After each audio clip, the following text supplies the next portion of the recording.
Herkese merhaba. Bugün poşe yumurta yapıyoruz. Malzemelerle hemen başlayalım. Bir tane yumurtam var. Biraz limon kullanacağım. Yoğurt, sarımsak, biraz zeytinyağı ve pul biber. Zeytinyağı yerine tereyağı kullanabilirsiniz. Önce yoğurdu hazırlayalım. Şöyle süzme yoğurdum var. Yoğurdu biraz kaşıkla açtım. Üzerine sarımsak.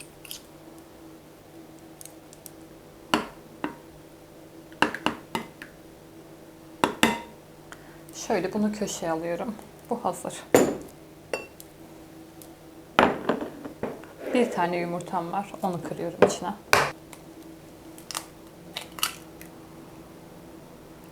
Ve yumurtam dağılıyor, bayatlamış. Bu şekilde olmaz. Bir tane daha deneyeceğim.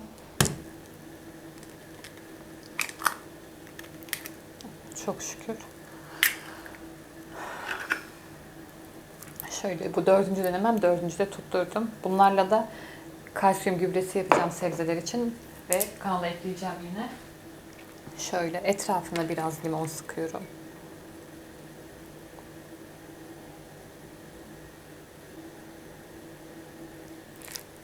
Birkaç dakika bu şekilde bekleteceğim. Ve bu sırada da suyum ocakta kaynamaya başlıyor yavaş yavaş.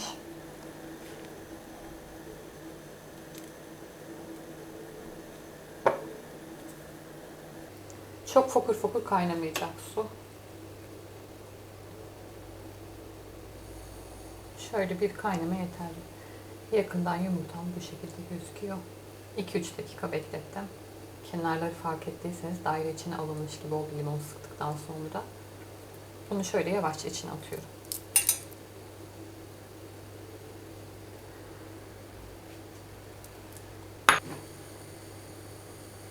İki buçuk dakika oldu.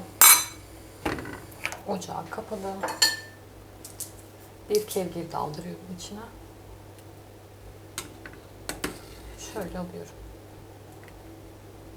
Çok pişmiş durmuyor. Biraz daha pişmesi lazım. Bazen 2,5 dakikada pişiyor. Bazen 3 olduğu oluyor. Biraz daha pişireceğim. Kapadım. Artık alıyorum. Fazla suyunu bırakması için kepçenin üzerinde biraz durduracağım. Şöyle biraz bekleteceğim.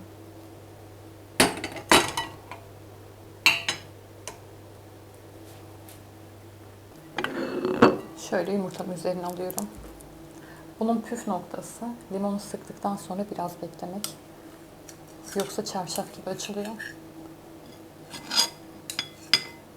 Zeytinyağı ve pul biber döküyorum. Tereyağı yakabilirsiniz. Eminim öyle daha lezzetli olur. Artık nasıl besleniyorsanız. Üzerine damak tadınıza göre tuz ekleyebilirsiniz bu aşamada.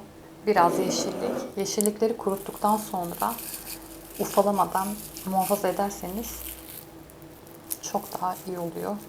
Şöyle ekmeğimi banıyorum sarısından. Tariflerimi beğenmeyi, kanalıma abone olmayı ve tariflerimi paylaşmayı unutmayın. Afiyet olsun, hoşça kalın.